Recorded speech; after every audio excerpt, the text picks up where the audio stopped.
So we're about 4 days away from 2025. And looking back on this year, I realized that I wasted a good majority of it. And I'm pretty sure you have too, if you clicked on this video. I did habits that were detrimental to my progress, that didn't help me in the long run. And as I reflect on this year, I realized that going into next year, I can't do these things again. And you can't either. So we'll go through everything I did this year that contributed to this wastefulness. Number one was, this year was a lot of overthinking for me. Like, I had big goals. I had big physique goals, spiritual goals. This YouTube channel, for example, I had big goals of reaching 100K subscribers, but for some reason, my mind was against me. I thought of the worst case scenarios for each goal. Like, for example, for this channel, I was consistent for a few weeks, as you can see from my first video, but as time went on, I looked at the view count and I basically convinced myself that I wouldn't blow up. I psyched myself out. And that stems from anxiety, something that needs to be cured next year and the years after that. Because when you have a goal in mind, you are the only person that can psych yourself out. Nobody can do that. In the end, they can convince you, but in the end, you are convincing yourself that you can't complete it. You can put anything you put your mind to. I mean, I'm pretty sure you learned that as a little kid.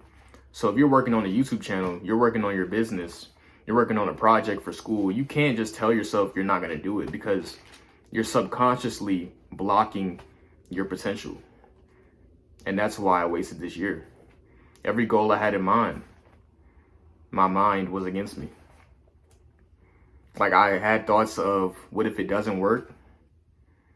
What if I be consistent for this amount of time and I don't see progress? See, these questions I had were subconsciously blocking me, blocking my creativity. And that's why I didn't achieve my goal of 100K subscribers, because I was in my mind. I wasn't in reality. I was living in the future. This is the next thing I did. I was living in the future in the past. Everything but the present. Anxiety stems from the future. These questions, like, what if this happened? What if it hasn't happened yet? I don't care what question you have. It has not happened yet. So anxiety cannot come into 2025 or any year after that.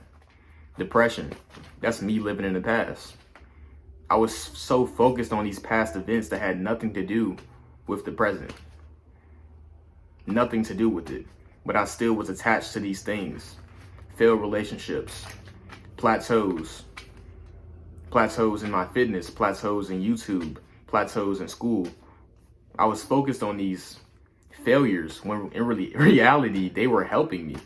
Failures make you stronger. So focusing on these things, yes, you can focus on the past and use that to your advantage, but most people don't do that. Most people use their past to their disadvantage. Their past hurts them. So it's best to focus on the present this year that's coming up. Because you can't focus on the past. You can't focus on 2024 going into 2025. You're just attaching your identity to that self. And the whole purpose of this channel is to recreate myself and help you recreate yourself. So we can't do that this year. Another thing I did was I talked too much. Like, I know you have goals right now. I know you want to tell everybody how you're going to be a new man, a new woman next year. I do too. But in reality, when you tell everybody what you plan on doing, it ruins you. It hurts you in many ways that you don't realize. For example, if you tell somebody your goal, right? There are two things that can happen. One, they'll root for you. They'll say, "Oh, I'm proud of you." They'll do all that, right? And when they do that, you feel really good. Like, you feel good. But have you done anything yet? You see? So you're getting dopamine for not taking action. And when you do that, you're not motivated. You're not driven to take action. So you're going to sit there and not do anything because you're already satisfied. Or two, they could be against you. They can hate on you. They can do that. So you probably be consistent for a couple weeks and try to prove them wrong, which is the wrong way to do anything. You're not trying to prove them wrong. Instead of trying to prove them wrong, you need to prove yourself right. So out of those two cases, I would rather just not say anything. Do those habits, do those hobbies you're interested in, and don't tell anybody. Because if they don't know your dreams, they can't shoot them down. That's what J. Cole said. If y'all listen to J. Cole, they can't shoot them down if they don't know. So I'd rather just work in silence. Pursue those hobbies in silence, because you don't need to tell anybody. And if you are going to tell somebody, tell the closest people you know, because you know for a fact they're going to support you.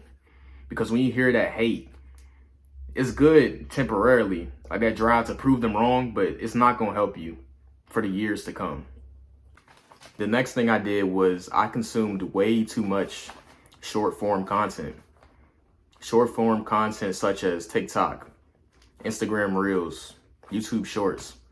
See, when you consume these things, they obliterate your attention span. Like, you can't even focus on one page of a book. You can't even watch a movie without pulling out your phone.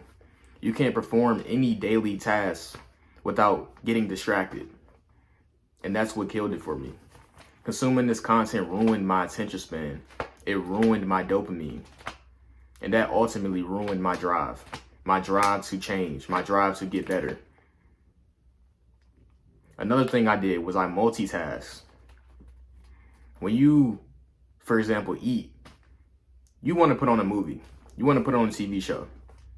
When you shower, you want to listen to music. When you do your homework, you want to have something in the background. See, when you do these things, you become bad at all of them.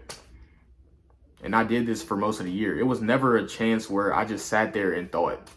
I just sat there with my thoughts in this room, staring at a wall.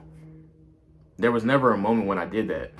Yet there was always a moment where I had something playing in the background, music playing in the background, eating, scrolling on my phone while eating mid-bite. Like, you see what I'm saying? Like, it was never a point where I was focused on one task. And that resulted in an unfocused year. That resulted in me not being able to focus on the things that matter. Schoolwork, how I'm going to make money, hobbies. I couldn't learn these skills because my attention span and my focus was at an all-time low. So we have to stop that this year. We have to change that. Another thing I did this year was I ruined my self-confidence. And you may think I did it through bad habits like watching porn, comparing myself to other people, eat junk food, etc. But in reality, I ruined it by saying I was going to do something and then not end up doing it. You see, because you don't realize how powerful the tongue is. You don't realize how powerful the words you say are, especially when it applies to reality. So every time you say you're going to do something and you don't end up doing it, you disrespect yourself. Your brain knows for a fact that you're not going to do it, and therefore you feel worse. So you can change this next year. You can use this confidence rule to your advantage. Say you're going to do something that's worth doing, like going to the gym, making music, a creative habit, etc. Say you're going to do it and actually do it and get better at it each time. That's an easy way to improve confidence. So you got to decide how you're going to use this to your advantage next year. The last thing I did was I didn't have no purpose. I didn't have a thing that I loved doing. I didn't have a hobby that I wanted to get better at. And that resulted in me being distracted. That resulted in me chasing pleasure through instant gratification, scrolling, PMO, junk food, etc. Because when you find this hobby, when you find this thing that you love doing and become obsessed with it, you're going to fill time up. You're going to love doing it. And you're going to be able to make money off of it. So in 2025, you need to find something that you love. Something that maybe comes natural to you, so you can turn that into something monetizable. Making music, video creating like this. If you want a channel, create every day. Because you need to find something to keep you going. So you can watch this video right now. You can watch it and not take action. But this video is to get you off of the phone. This video is meant to get you to take action. To get you to the realization that you didn't do anything this year. Nothing that's worth talking about. And you need to change. You need to change that next year. I'm going to see y'all in the next one.